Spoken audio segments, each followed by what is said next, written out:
What's up, y'all? So this is a part 3 to the GMO video because some people seem like they can't understand what GMO really is. So now I got to get technical and really break it down for y'all.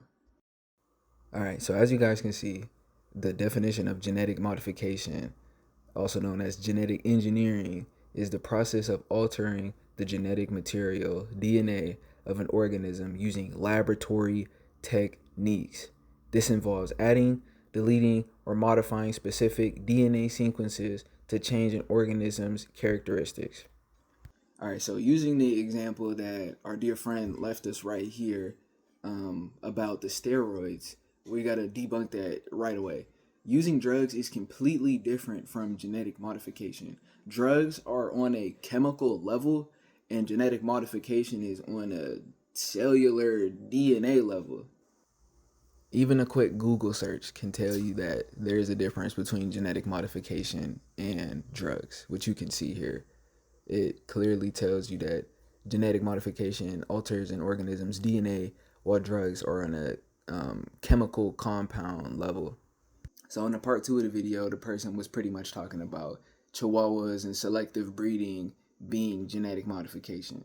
And that would be the same thing as like you taking two people of different races from completely part of two different parts of the world, and you put them together and then they just have kids together. That's a complete natural process. When you genetically modify something, that's something done in a lab. That's something that would be like you trying to take the genes of a turtle and you are putting it in a human. That's genetic modification. You're trying to give me like turtle features on a human. That's completely different. I can't actually go have kids with a turtle. It's not a natural thing that can occur.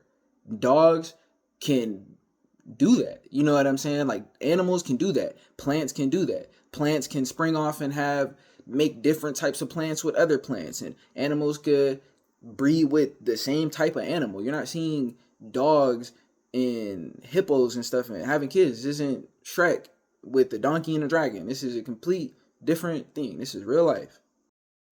And lastly, we're just going to talk about the drawbacks of genetically modified food, because apparently some of y'all think it's the same exact thing as just regular food. So, reduced nutritional value. Some studies suggest that genetically modified crops might have reduced natural value compared to non-GM varieties. Antibiotic resistance. Some genetically modified crops contain antibiotic resistance genes used as markers, which could theoretically be transferred to bacteria in the human's gut, potentially leading to antibiotic resistance and making infections harder to treat. You see what I'm saying? Like, there's so many things going on with this food. They're making it in a lab. This isn't two trees that were close by each other and they just made this new tree and we got this new fruit.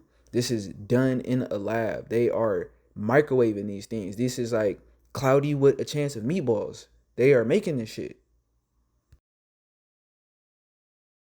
All right, then you get down to unintended consequences.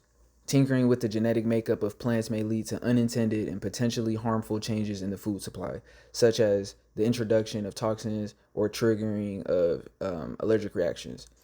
Then you also got to think, when you're messing with things that's been around for hundreds of thousands or millions of years, however long this planet's been around, way longer than we've been here, that's evolved over time to be a part of this ecosystem, and you're tinkering with that, I don't think that's going to have no type of repercussions. You don't think there's specific animals that's meant to pollinate on certain things, and this happens how this happens for a specific reason, and then now you're taking this and now you're putting these things out into the world, and animals aren't even eating this. There's videos of literal insects like flies won't even want to be around GMO food or GMO fruits and stuff like that.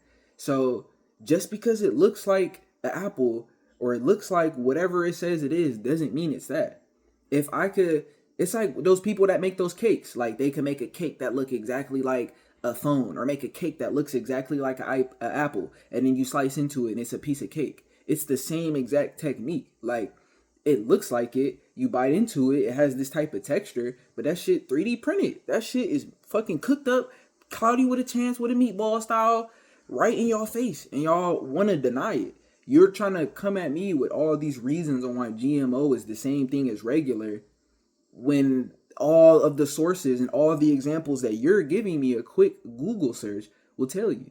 And this isn't at this person specifically. This is just, how the situation happened. But this is just a teaching moment for everybody. Y'all got to think deeper about what's going on and don't just accept everything that the government tells y'all.